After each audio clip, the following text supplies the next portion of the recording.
Hello everyone, welcome to Knife 911. Quick reminder at the beginning of this video, if you enjoy these, please like, subscribe, and share.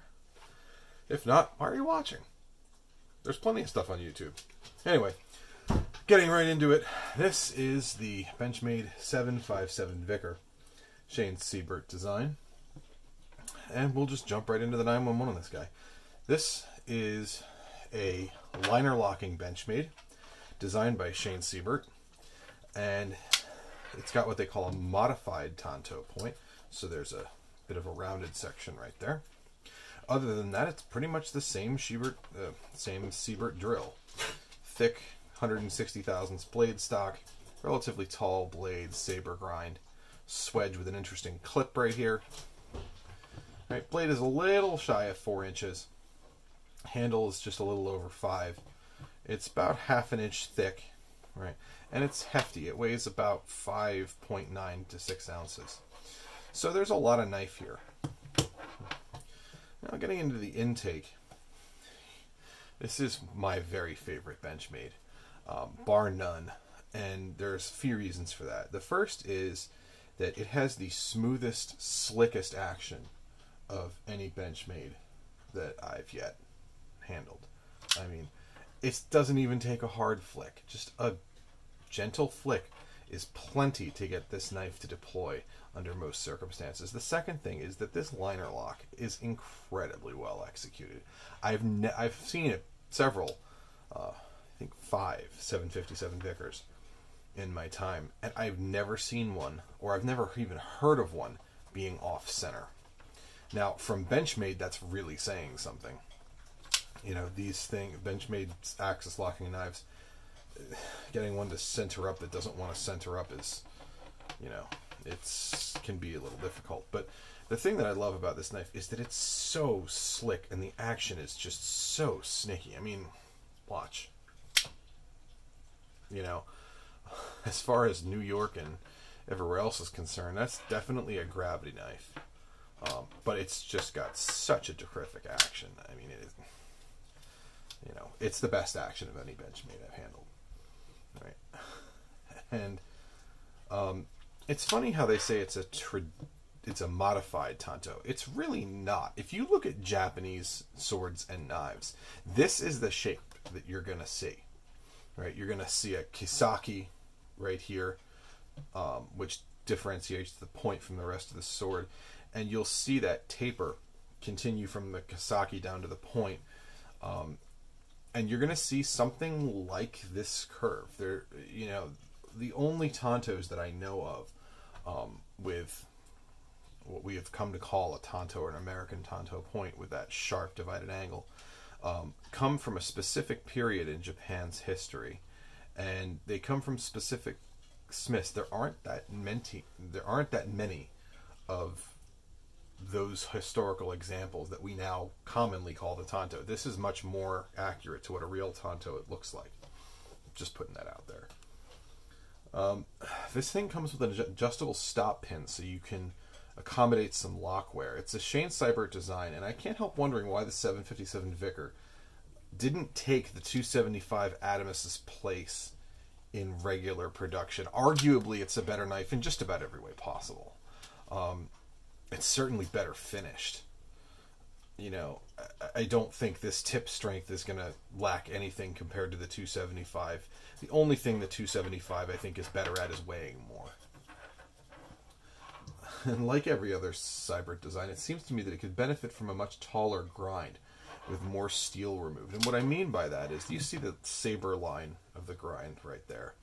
If this grind were taller and it came all the way up, say, to where the thumb stud is, that would make it a better knife in my opinion. I mean, yeah, it's a little bit lighter on the blade, but certainly that's one of those things that I prefer. I like slicier blades.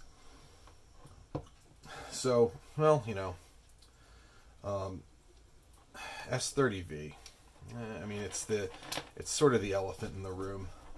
In the $250 class, even though I didn't pay nearly that for this knife, I expect a bit more than S30V.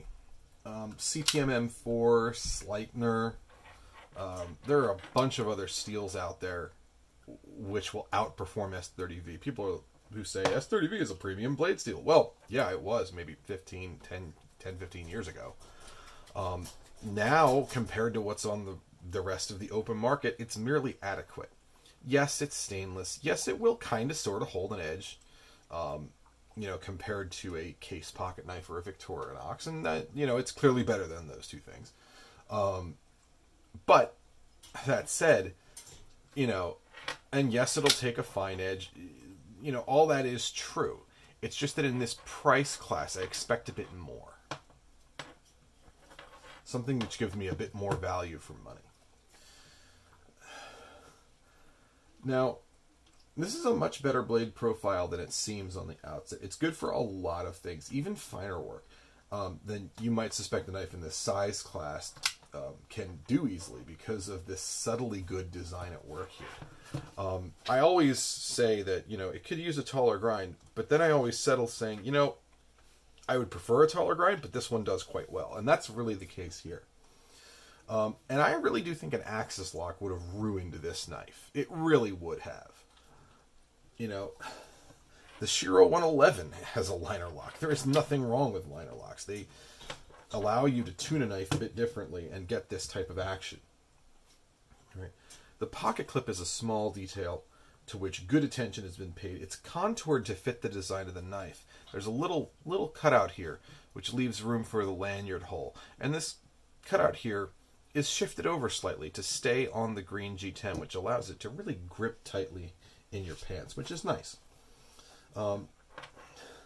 Slow clap, Benchmade, slow clap. Green G10 inserts. Now these things, you can't, of course, feel this. They have a fine texture, right? But it's a sharp, fine texture. And boy, do they grab your hands. I mean, it really is impressive. You got to feel one of these things to see the grippiness here. This thing is not going anywhere. As Nick Shabazz says, if you're in the Vaseline factory, strongly consider this knife. This is the only Benchmade that I've had yet, which won't benefit from having its action components polished to improve smoothness. It's already there.